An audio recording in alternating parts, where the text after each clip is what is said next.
Hey, it's Maz for DraftKings, where they have basketball, hockey, golf, and so much more. DraftKings, the leader in one-day fantasy sports, here to put you in the center of the action with millions of dollars in total prizes up for grabs all week long. Download the DraftKings Daily Fantasy app now, use the code SPORTSHUB, and for a limited time, new customers can get a free shot at millions of dollars in prizes this week. Again, the code SPORTSHUB to get a free chance at millions with your first deposit. Only at DraftKings. Minimum $5 deposit required. Eligibility restrictions apply. See DraftKings.com for details.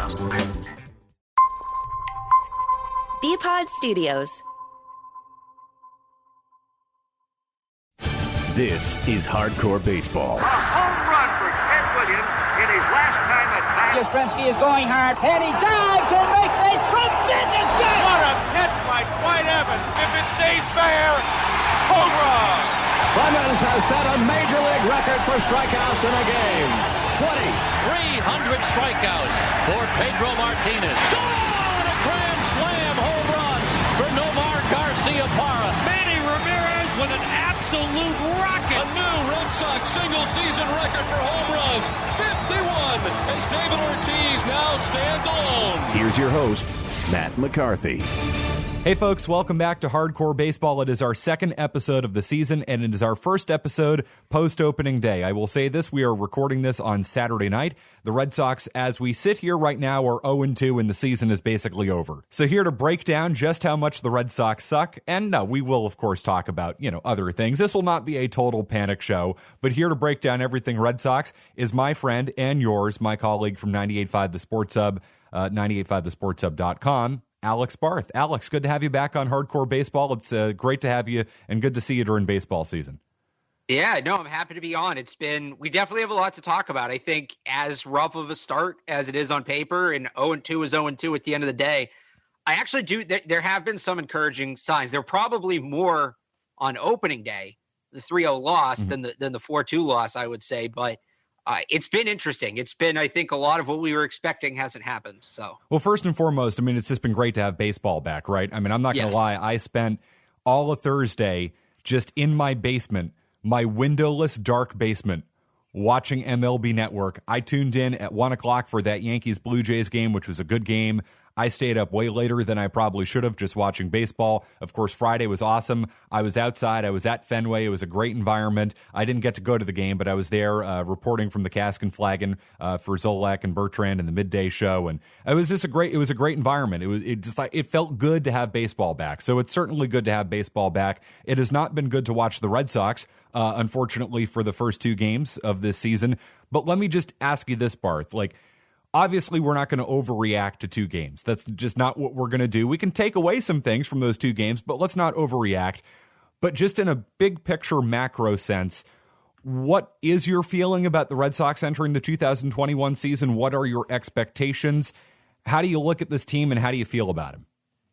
Well, my feeling was that this is a team that was going to score runs. We know they can score runs. They scored runs last year, and we were going to kind of see the difference between maybe an 82 to 85 win season and a 90 to 95 win season was going to be some of the kids, whether it's Tanner Houck, whether it's Bobby Dahlbeck.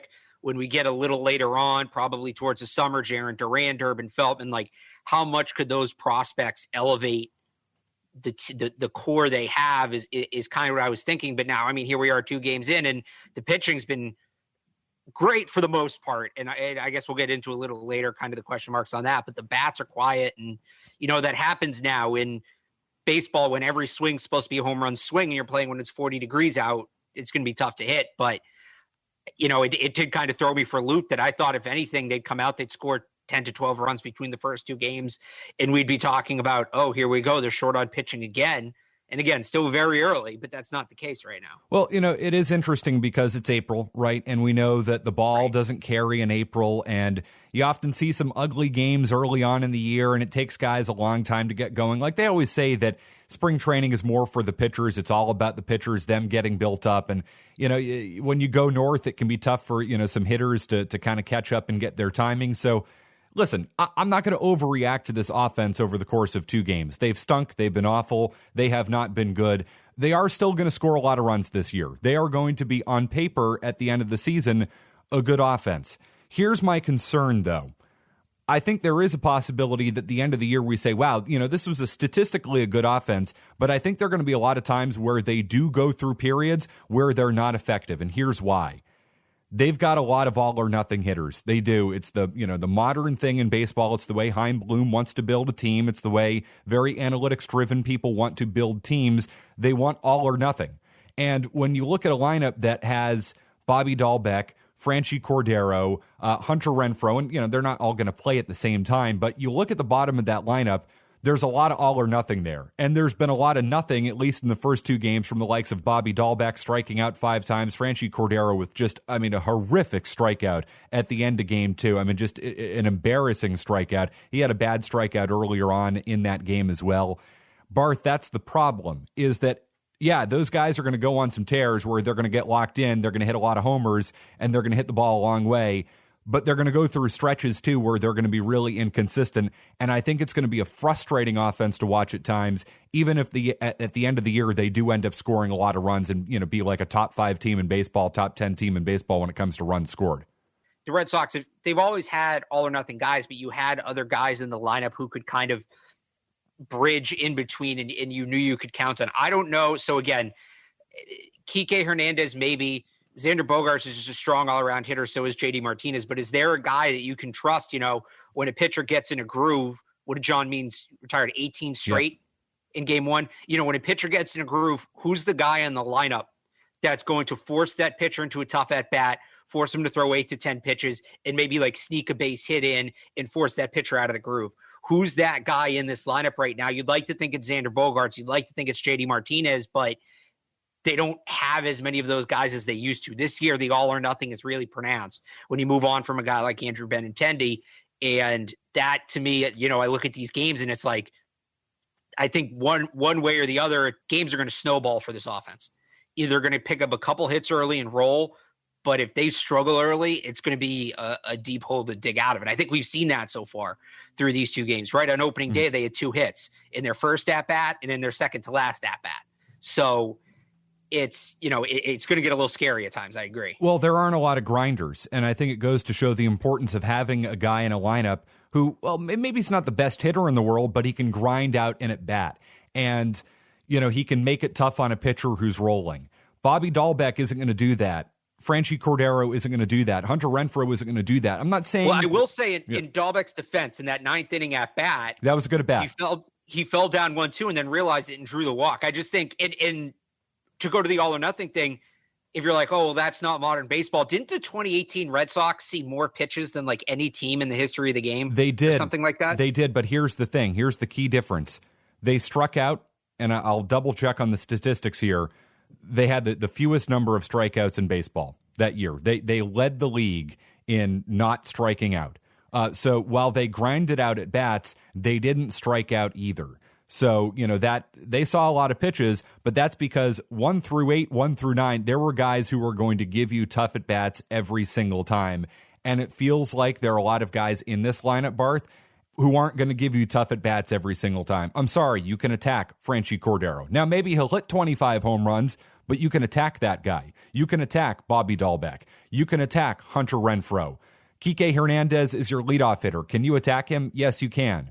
So they're going to score some runs. They're going to be good at times, but I love the way you describe it. It feels like it's going to be a snowball type of offense. They get going early. They're going to put up an 8 spot on the board. They're going to have crooked innings, and they're going to hit a lot of home runs. They get down early. It seems like a bit of a front-running offense to me. I'll put Dalbec in a separate category than the guys you mentioned. I know he struck out a ton in the minors, but he's 25? Sure, still young. He's young. He's new. He doesn't even have 30 major league games under his belt. I trust that he can learn. He's going to strike out. That's just the kind of player he is, but I don't know that he's going to put up those monumental numbers. I'd like to see him kind of develop and learn throughout the season. The other guys, that's just, they're established major league players. That's what they've been. That's what they've always been. That's what they're going to be. Maybe Dalbec becomes that, but I've been watching him since the Cape League. Yeah. I think that he has what it takes to develop it. And what I'm excited about is with him, and it's like you mentioned, that 2018 team, they had the same all or nothing approach, but they didn't strike out. And I guess with Alex Cora coming back, that's kind of where I was looking at it and saying, well, does that come back? Because I think and players have said this, he played a huge part in those guys determining how they approached at-bats. They were very aggressive. Through at-bats. Right. So I was kind of hoping that would come back and we'd see those 2018 type at-bats come back with Cora's return. Again, still early. A ton can happen, but we haven't seen it just yet. No, it's true. And, I think the bottom of this order is really going to determine where this lineup goes, because 6 through 9, it does feel like there's a lot of this could go either way. 3, 4, 5, I feel pretty good about this offense. I've got questions about Hernandez at the top. They don't have a leadoff hitter. To me, he's an 8 hitter. To me, he's a grinder at the bottom of the lineup who's going to, give you good play in the field. Obviously, you didn't get that on opening day, but he's their best defender in the field. I don't think really actually there's a close second, to be honest, and that's something we're going to get into a little bit later on. I think this team has a lot of concerns in the field. But when Kike Hernandez is your leadoff hitter, you have some limitations. I'm sorry, you just do. I wouldn't lock Hernandez in as the leadoff hitter. I wonder if they move a guy like Bogaerts, who just knows how to take a professional at bat, if they move him to the top. Because like we said with that snowball thing, Bogaerts hits leadoff and he can get an 8-9 pitch at bat. That's going to go a long way. Well, it's the importance of starting strong, right? Which you can talk about in the context of the lineup, and you can talk about in the context of this team in general. I think there's a lot of pressure on this team to start strong, because if they don't start strong, there is a tension on the Red Sox right now. The Bruins, it feels like they're trending down. The Celtics are most certainly trending down. There's an opportunity here for the Red Sox to draw a lot of attention, for better or for worse, from this city and from this, sports-loving town. And if the Red Sox look the way they did over the course of the first 2 games against maybe the worst team in the American League in the Baltimore Orioles, things could get ugly pretty quick, and things could snowball out of control. Tony Maz had great stats the other day. You'll want to check it out on the Baseball Hour podcast from Friday. You can check that out at 985thesportshub.com. Maz had great stats on the importance of a strong start, or at least a winning record in April for the Red Sox over the last decade. When they've had a winning record in April, they've been good. When they have not, they've been bad. They've missed the playoffs. It's pretty much the dividing line. It is extremely important for this team to get off to a strong start. And if you start this way against the Orioles, 6 of your first 9 against, one of the worst teams in baseball and maybe the worst team in the American League, and you can't take advantage of that, well, things could get ugly when you get to the, good competition, Barth. Although I will say, as a caveat to Maz's stats, and those were good. I heard you guys talking about that. And I think he mentioned this too. 3 of their 4 last World Series years, they lost opening day. So, and that goes to the whole, it's just been 2 games. We have an incredibly small sample size right now, 181st, 181st, whatever it would be of the season. But yeah, you've got to clean up on these. They really should take 4 of 6 against Baltimore at least. And to do that now, they have to sweep the rest of the games. And you need something to fight for. I think after last season, if they do come out and struggle, it's going to be really easy for guys to get disengaged again. You've got a week-long road trip here kind of coming out of the Rays series after Baltimore. So if they struggle here, let's say that they drop 2 and 3 against Baltimore. Let's say they drop 2 and 3 against the Rays. All of a sudden, you're 2 and 4 and you're going on the road for a week. That's kind of gross. So you'd like to see him turn it around, show some urgency here. And this is where Alex Cora coming back, right? We talked about what he would mean to these players, what he would mean as a motivator, all of that. This is where Alex Cora's return, I think, gets tested, and we see really how much he means. If they turn it around, I think Cora's going to deserve a lot of credit for not letting them get down on themselves early. Well, you can't, win the World Series, or win, a playoff spot or make the playoffs in April, but you can certainly lose it. And we saw that in 2019. The Red Sox started 2-8 in 2019. Remember when they started out west? And they went to Seattle opening night. Chris Sale got lit up, which was the beginning of a really rough stretch for him. They went 2-8. They came back home, and it felt like the season was over before the Red Sox even opened up at Fenway Park. And if this trends in that type of direction, I mean, they open up 2-8. They're not coming back from that. If they do that again, they're not coming back from that. They're not good enough. They're not nearly good enough. And they were significantly better than they were in 2019, I'd argue, than they are in 2021. So it feels like we're going to play some really important early season baseball here, because they can't let this thing get away from them. There are stakes for these games now, which you rarely see in April. But it feels weird to be talking about it so early on, but this isn't a team that's going to be able to dig themselves out of a hole. The other thing that's interesting to mention here, and I'll actually credit Alex Lebowitz, who I host the Calling It podcast with. He brought this up when we did our Red Sox preview. Chris Sale projects to be able to return at some point this year. Right? I don't buy it.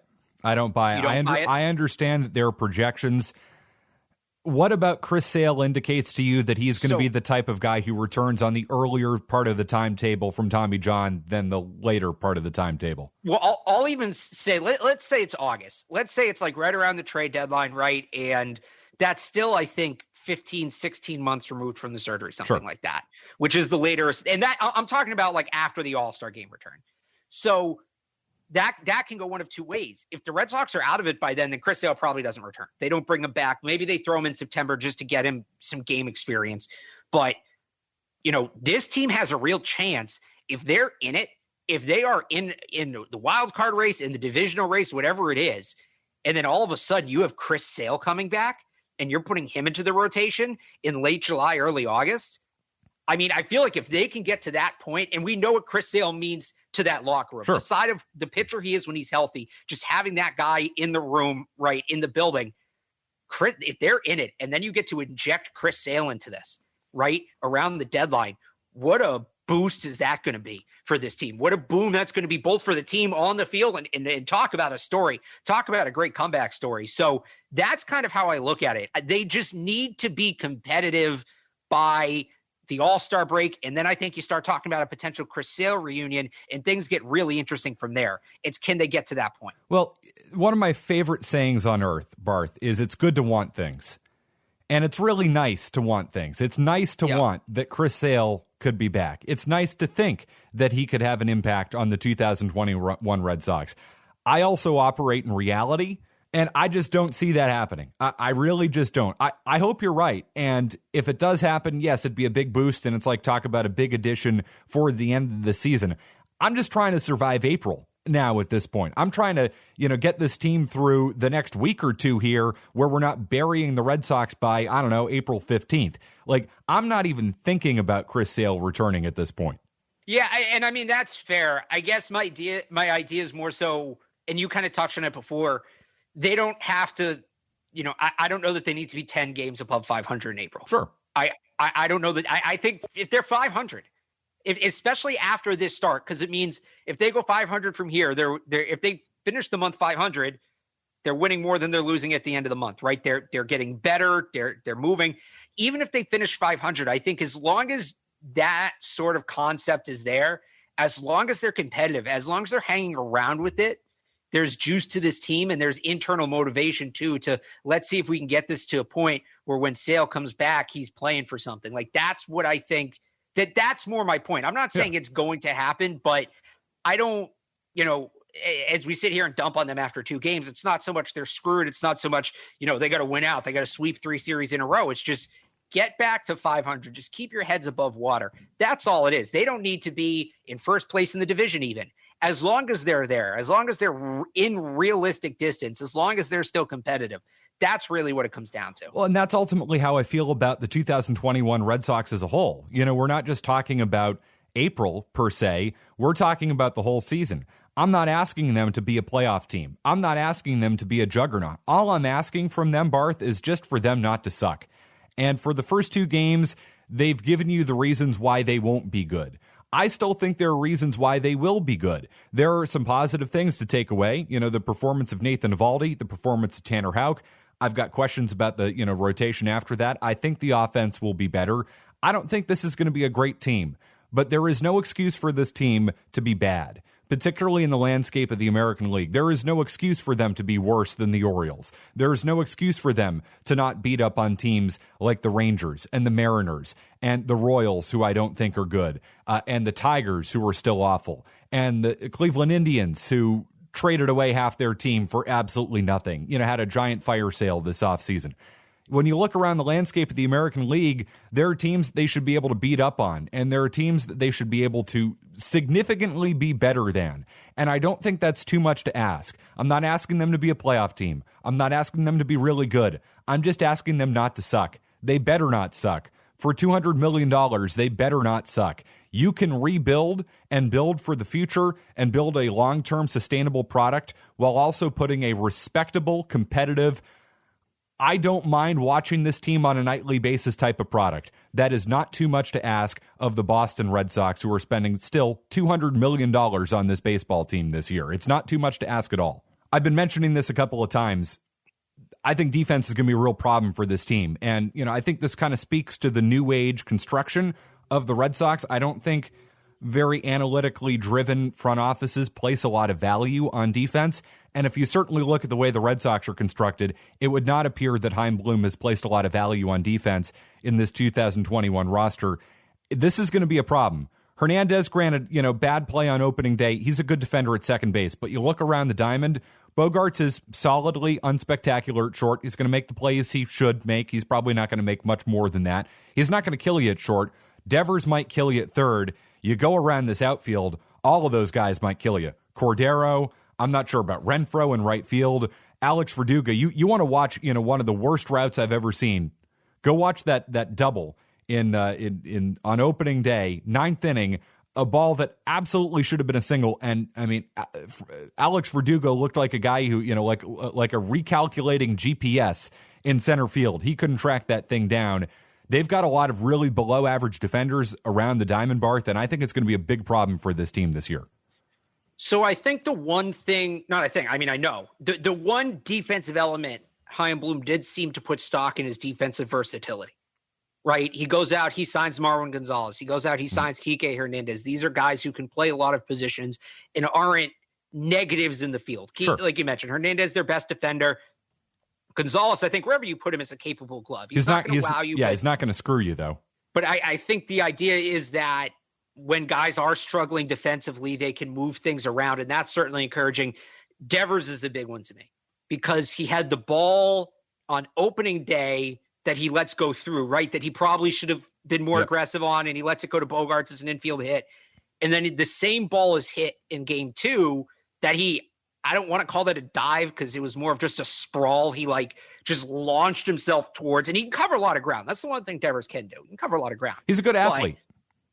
Right. No, he is. But then he just sprawls onto the ground and flips the ball 10 feet over Kike Hernandez's head. Right. So that at third base, he really should be the DH. And I think he will be after Martinez moves on. I will say I've been very encouraged by Bobby Dalbec at first. Yeah, he looks good. Natural third baseman. He looks good at first base. And he played there in the minors, so, I mean, he's not brand new to the position. It's not a hard position to play. You got to learn how to pick the ball, and you got to learn the cutoffs. Dalbec's a good athlete, and he looks good there. He does. So, and he is. He scooped a couple of balls on opening day that, I don't think an average first baseman gets to. The one thing I wonder, and this is pretty high, I don't know enough about the intricacies of how they view these guys defensively, but if Devers has the range, but he can't throw, and we know Dalbec can play, at what point do we start having the discussion about switching them? I think you need to have that discussion right now, to be honest, right. Barth. You do. I mean, Devers has his limitations at third base. He does. Well, what kind of limitations is he going to have at first? We don't know how well he's going to receive the ball at first, right? And look, maybe they've seen it, maybe they tried it and they saw it and they didn't like it. And, again, I don't know enough to say they should pound my fist on the table. They should do this, but I can't help as a fan but wonder, this guy can cover a lot of ground, which you want in a first baseman, but he can't throw, which doesn't matter for a first baseman. You have another capable third baseman on the roster who just so happens to be playing the position. It would make sense to move Devers to. So it's something I'll keep an eye on. Again, I don't know if he can actually do it at a major league level. You want a guy who can scoop because, like you mentioned, Hernandez is fine. Bogaerts is fine. You want a first baseman who's going to, be able to rein in a couple of errant throws per game, and it looks like Dalbec can do that. I don't know that I want to give that up just to get Devers off third, but, it's a possibility. So by all accounts from the minor leagues, and you saw Dalbec on the Cape, I did too. By all accounts, he's a good defensive third baseman, and he's got one hell of an arm. Dalbec was a two-way player in college. I'm not worried about him at third. No, but here's just kind of my philosophy on this. If Dalbec can hit at the big league level and he can cut down on the strikeouts, he's kind of a waste at first base because he's got a great arm at third. He was a two-way player in college. He threw in the low 90s. He can play the position defensively at third. There were no questions about him defensively in the minor leagues. There have always been questions about Devers defensively. Devers is a good athlete, which makes it frustrating that he has not improved at third base because I don't think he's physically limited. I think Rafael Devers loses focus at times. Allowing that ball to go through, that's a focus play. That's not a physical play. That's a focus play. And he's errant and he's all over the place, which speaks to me because sometimes he makes some spectacular plays at third base on pure athleticism alone. And you say, man, he should be able to play this position. And I feel like the Red Sox have treated him that way. Like he should be able to play this position. He should improve. I'm just not convinced that he will. Athletically, I have no concerns about him playing first base. He will give you more range than the average first baseman, which is good. He should be able to scoop the ball. It's not ultimately that hard at the big league level. He's not going to kill you at first base. My concern about him at first base is the mental side of the game. First base is a mental position. It's not so much a physical position. It's about the footwork around the bag. It's about holding on the runner. How do you play the runner? It's about knowing the cutoffs. That's a big part of first base. Knowing where you're supposed to be on a certain play, in a certain situation, balls hit to the right center field gap, you got a runner on second. Where are you supposed to be? Where are you cutting the ball? Are you cutting 4? You letting it go home? There's a lot of, it's a very mental position. And for somebody who loses focus, I think at third base, I think first base could be an issue for him too. Not physically, but when it comes to a focus factor, that would be my concern. Sure. Again, and that kind of goes into you don't know until you see it. And you just kind of hope they tried it in spring training or whenever, and they have that idea so they don't have to test it in a major league game. But I think, like you said, he can do enough athletically. I'd be curious what it looks like. Let's be honest. You watch these first 2 games, they were 2 winnable games. Very winnable games. If your infield defense isn't bad, if you don't, get picked off, if you're Kike Hernandez at first base, good teams can overcome little mistakes like that. This team is not good enough to overcome mistakes like that, and that's going to make them a really frustrating watch at times this year because they're just not that good, and they're going to commit little mistakes that cost them games that frankly shouldn't cost them games. Well, I thought the most interesting thing from that first game, and it kind of the case in game 2 as well, but it was more pronounced on opening day. Kike Hernandez getting picked off. That's replay review out of control. Yeah, of course he was safe. That is what it is.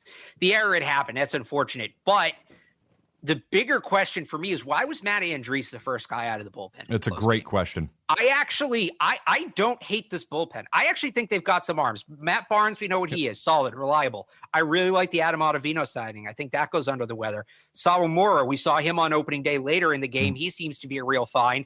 And me and you actually happened to tweet about this at the same time. I think Phillips Valdez can pitch. My guy. I think they found something there. My guy, Phillips Valdez. He looks like he weighs about 120 pounds. He can't pitch him if it's too windy or it'll blow away. But he can throw. And he could throw last year. He was their best reliever last year. So he was their best pitcher last year. Forget reliever. He was like the only guy I enjoyed watching last year. It was sure as hell better than Matt Hall and Jeffrey Springs and Robert Stock. Right. So I actually think they've got a bullpen here. So why in an opening day game, which yes has an elevated importance. I know it's 1 of 162, but it's also not. You get a gem from Eovaldi, and you're in this game, and you turn to Matt Andriese, and then Josh Taylor. I didn't even know Josh Taylor was still on the team. I assumed he was on that list of generic names that you just mentioned that they cut bait with over the winter. I didn't know he was still. So why? And then Andriese goes nearly full Evan Fournier, just blowing up in his Boston debut. And then the game's over. And then that was it because they just weren't going to be able to hit. And then we saw what Sawamura did. He retired. Did he get 5 outs, 6 outs, something like that? Sawamura was good. He gave up one hit that Alex Verdugo butchered in the outfield on a terrible route. And again, we'll get to defense in a second. Sawamura was good. He was. Right. Why wasn't it him out of the bullpen instead of after Eovaldi? Why not Valdez?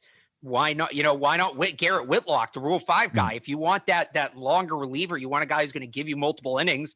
Garrett Whitlock's that guy. He had a good spring. Why Matt? And that to me was the biggest question of opening day, and it was concerning because Cora is supposed to be the big boost, and it was a Cora decision that kind of weighed them down. I don't think it's one decision. I'm not going to say it's on Cora, but it was just odd. It was odd. No, and here's the thing. I don't think that's necessarily an Alex Cora decision. And I think this is what so this ultimately comes down to. Yes, this is the nerds.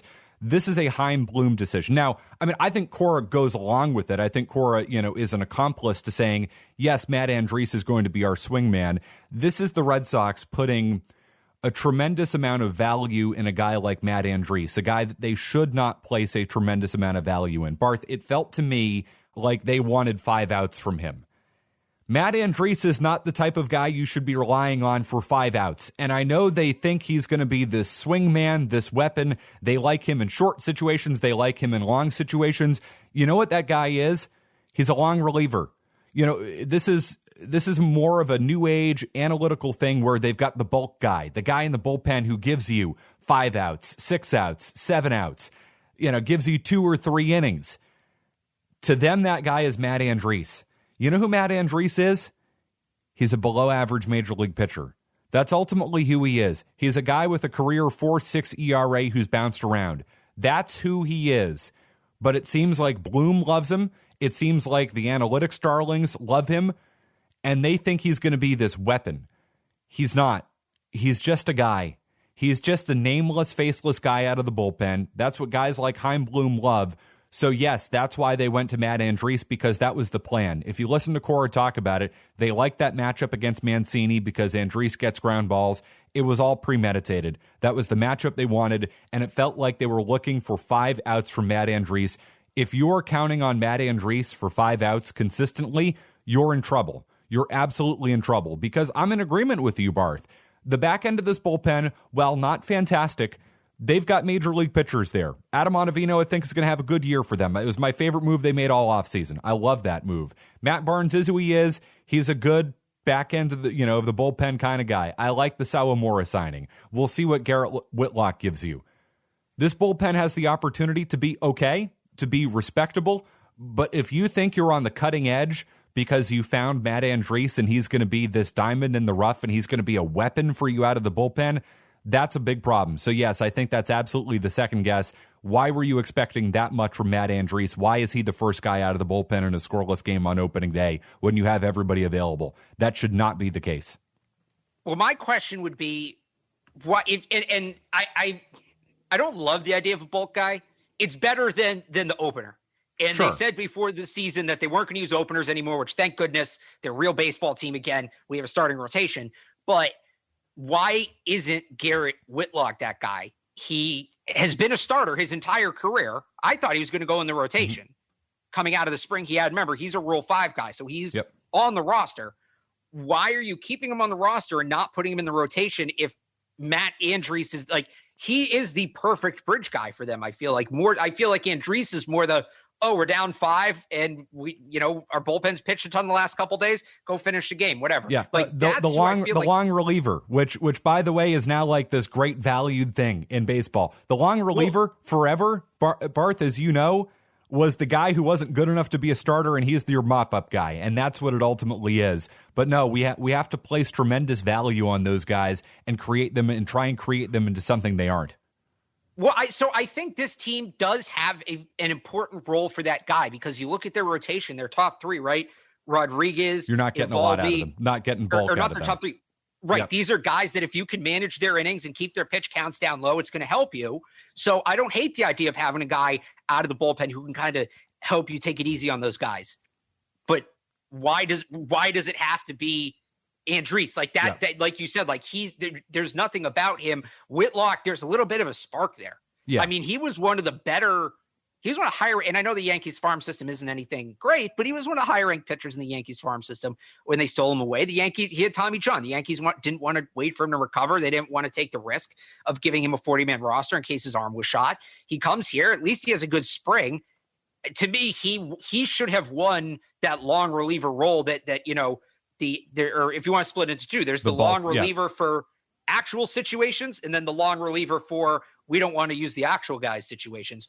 Why didn't Whitlock win the job for the actual situation? So I understand why you don't want to throw the kid in there on opening day. It's his major league debut. I get that. I understand. But it's a fair criticism to say if they're counting a lot on a guy like Matt Andriese to be the bulk guy and be a big part of the bullpen, given that you're not going to ride Eovaldi and ride Rodriguez like horses because they're not, then you need somebody to be better in that role than Matt Andriese. He is the epitome of below average. And boy, is he the living and walking embodiment of what Chaim Bloom loves. Just these below average kind of trash pitchers. Chaim Bloom loves those guys, and none of them have worked out. Speaking of the starting rotation and speaking of the pitching staff, can Chaim Bloom evaluate pitchers? Because there's a guy on this Red Sox roster who Chaim Bloom wanted to send to Worcester, and Chaim Bloom didn't one-up last year, and it turns out he's one of the best pitchers they have. Let's get into that next. Alex Barth alongside on Hardcore Baseball. Thanks for joining us on opening weekend. Boom Boom Games, your home for 80s and 90s retro video games, wrestling figures and collectibles, vintage toys, cards, comics, and all your nostalgia needs. They've got something for every console, from Atari 2600 to the PS5 and Xbox Series X. Looking for a specific video game? Let them know and they'll try to source it for you. Do you have some old consoles or collectibles? Bring them in, because Boom Boom Games buys and trades. Boom Boom Games is also your store for Star Wars toys, Pokemon, and the wrestling section will have you feeling that sweet chin music. Boom Boom Games in Billerica. Check them out. Back with Alex Barth from 98.5thesportshub.com. Check him out on Twitter at @RealAlexBarth. Check out his Patriots mock draft coverage as well. My God, he's like mocking every single day. It's a sickness.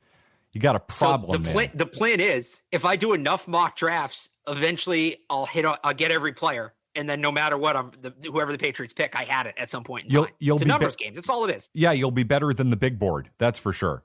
So make sure to check out Barth's work there. Great stuff at 98.5thesportshub.com, and a big baseball guy. I know you're going to be covering a lot of Sox over the summer.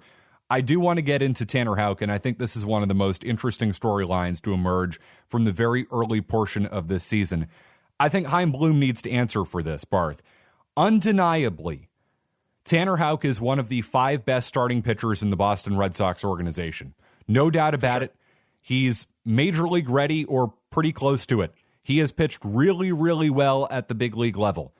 Why they did not go to him at some point last year, why they waited until the end of the year when they were trotting the likes of Jeffrey Springs and Matt Hall and Robert Stock and Zach Godley out on a night-in, night-out basis, and why they didn't go to him earlier is beyond me, particularly given the way he pitched at the end of the year. That was a fair second guess coming out of the 2020 season.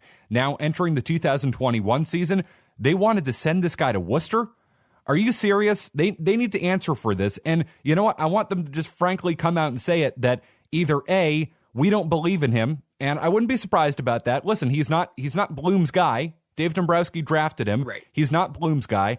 I want to hear them come out and say that we don't really believe in him, or we're manipulating service time, because there is no excuse for him to be in Worcester. He's one of the 5 best pitchers the Red Sox have. He should be starting every 5th day for the Boston Red Sox. There's no excuse. But I think you disagree.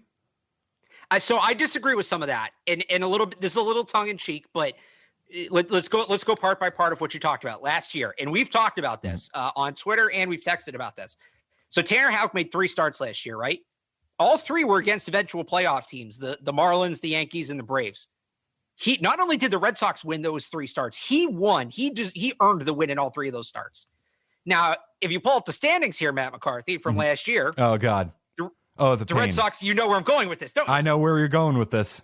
Take 3 wins off the Red Sox, and guess what? They get to pick either Jack Leiter or Kumar Rocker in the draft. Oh, God. And this is going to be I'm going to tell the people right now, we're going to do probably weekly updates on Jack Leiter and Kumar Rocker. If you haven't been following, the star stud ace pitchers for Vanderbilt, they're going 1-2 in the draft. These guys might be generational talents.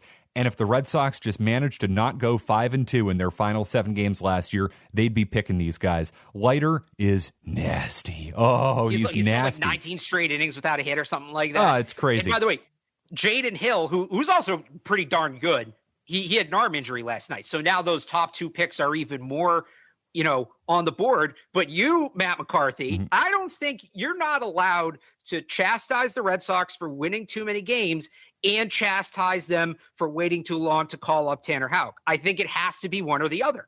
Either they should have tried harder to win, or they tried too hard to win. I'm not going to let you have it both ways. No, so I can have it both ways here, Barth, and here's why. You should have been trying to win earlier in the season. But once you realized that you had the opportunity to draft these generational talents, you got to tank. You spent the whole season tanking and then decided you weren't going to tank. No, I'm just asking for consistency. You're saying I'm not consistent. They made Zach Goodley their big offseason acquisition, and they weren't trying to tank from the beginning. I think they were trying to tank from day one. I do. I think they knew they had a chance to get one of these guys. I think that's absolutely what they were going for. They don't hire a real manager. They sign no real pitchers, and you think they were trying?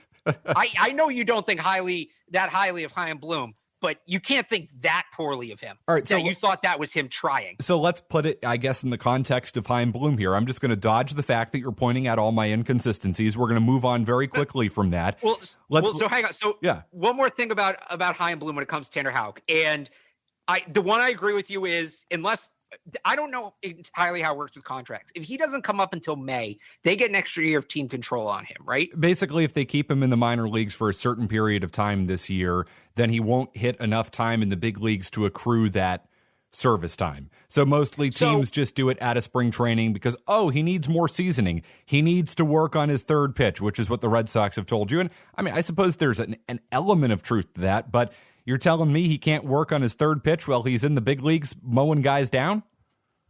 So I guess, would you rather have him for a month in 2021 or a full year in 2027 is what it comes down to. I think the Red Sox will be pretty darn good by 2027. So I'd rather have it that way. But if you want to try to come out and build momentum early, that's just, you could see it both ways. So I'm sorry. I want to push back against that for the second. You're the Boston Red Sox. I don't care if you have to pay more in 2027. You are not the Tampa Bay Rays. You are not a small market team that needs to do everything in their power to manipulate service time so they can keep players affordable and all that. You are the Boston Red Sox. If you lose out on a player in 2027 because he helped you win in 2021 and you don't want to pay him in 2027, I've got a real issue with that philosophically. And that's fair. And I don't entirely disagree with that.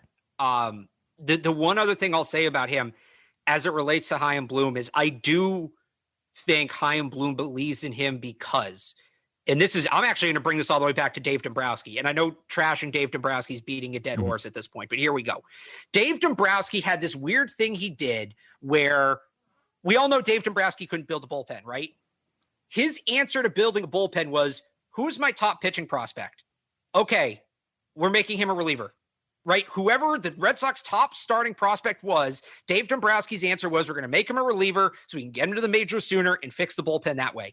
Mike Schwerin was one of their top pitching prospects at one point. As a starter, had always been a starter. They moved him to the bullpen. Darwinzon Hernandez was one of their top pitching prospects at one point. As a starter, had always been a starter. He ends up in the bullpen. I think they tried with Brian Mata, too, at one point to turn him into a reliever. Correct me if I'm wrong there. So you're on the right track. They sent Mata to the Arizona Fall League to get some work. They were just doing that to manage his innings. Listen, Hernandez is a reliever to me because he can't throw strikes, and they knew that. And Mike Schwerin, I'm sorry. I mean, that guy was, was who he was. I understand what you're saying. Right. Did these guys work out? I don't know, but they tried to. In Dave Dombrowski's last year with the Red Sox, they turned Tanner Houck. They turned this guy into a reliever. The plan was we're going to move him to the bullpen and try to get him up as our 8th inning guy in 2020. That was the plan. He sucked in the bullpen, was awful at it because he'd never done it before, and it's not who he is. One of Chaim Bloom's first big decisions I wrote about this year. I wrote about this last year going into spring training before the season obviously blew up because of COVID.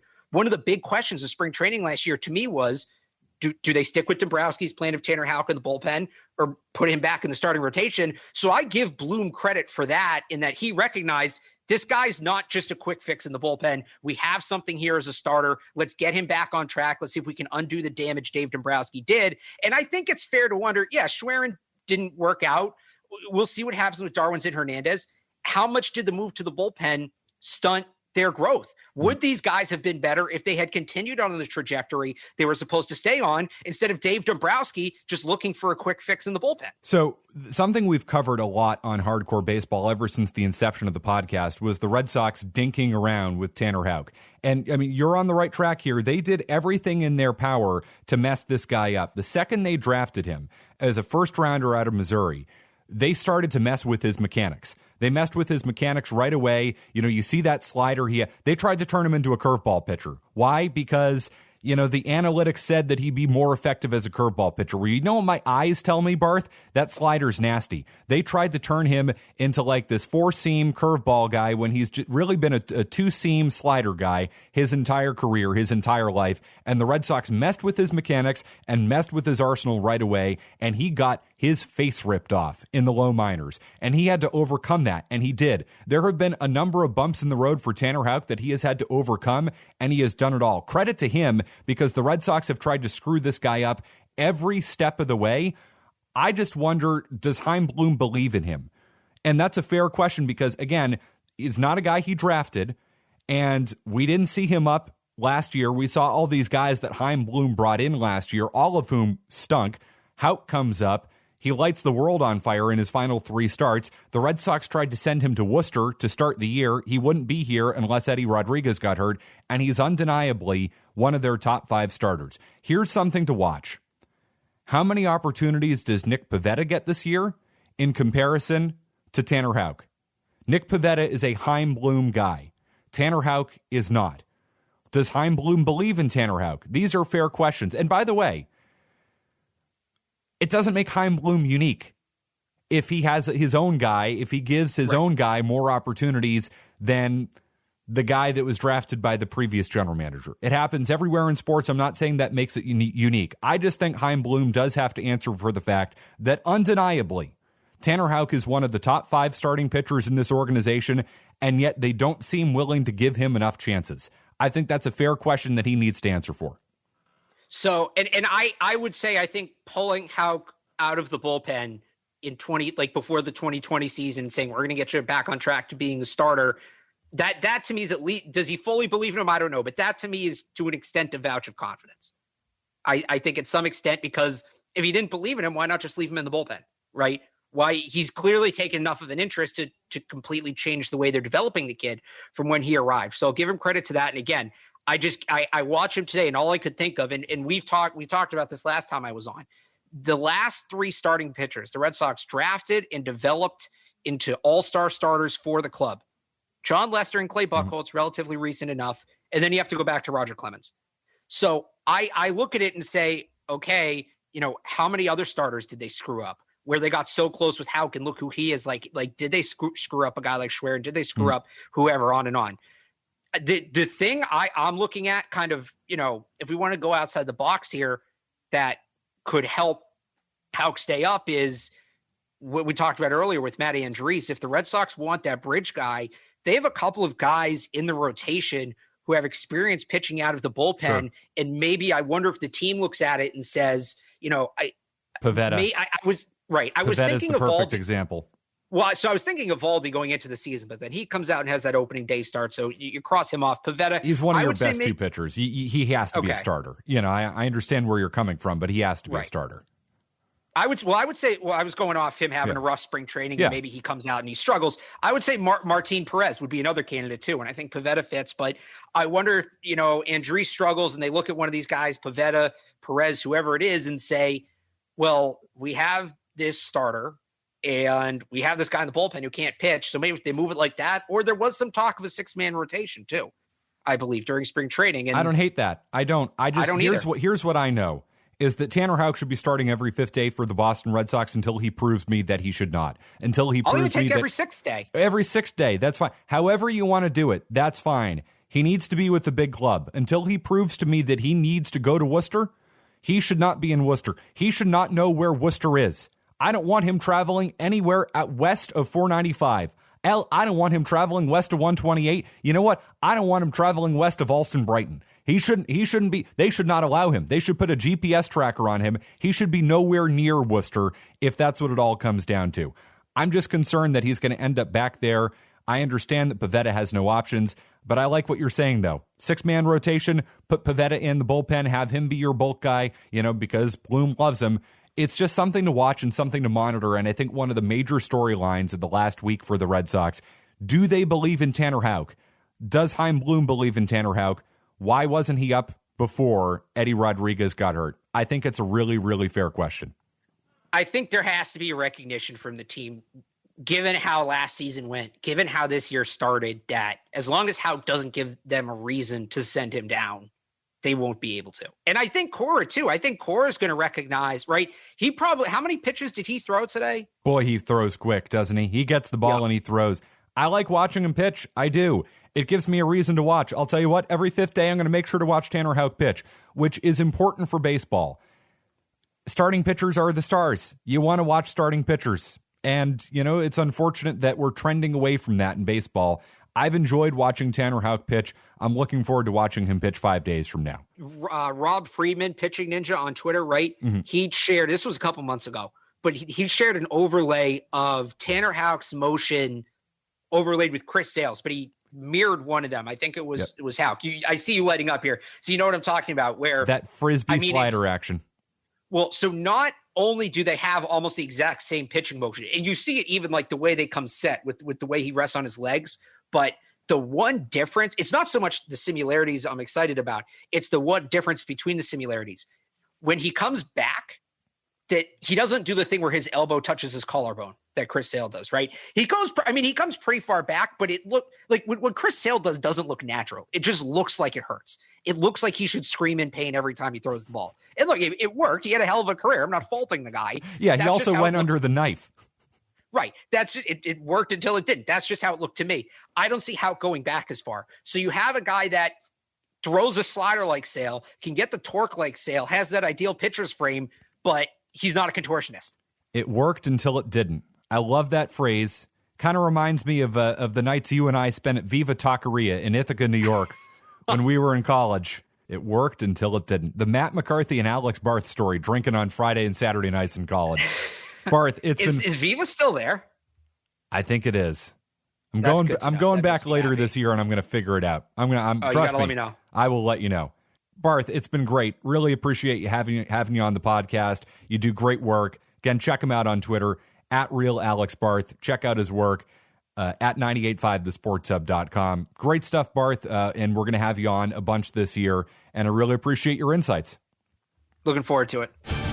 I hope you enjoyed opening weekend. It is so great to have baseball back. If you're listening to the podcast, I know you feel the same way. Coming up next week, we're going to have Jimmy Stewart from Felger and Mads on. The numbers don't lie. People love it when Jay Stu's on the podcast. We're going to dive deep on the Red Sox and everything going around Major League Baseball next weekend with Jimmy Stewart. I hope you'll tune in then. And I hope you'll tune in to Tony Maz on the Baseball Hour every night, 6 Eastern, 98.5 The Sports Hub in Boston and on the app. And make sure to check out the podcast as well. I'm looking forward to being on with Maz every Friday night this season. Thanks for downloading. Thanks for tuning in. I'm Matt McCarthy. This is Hardcore Baseball.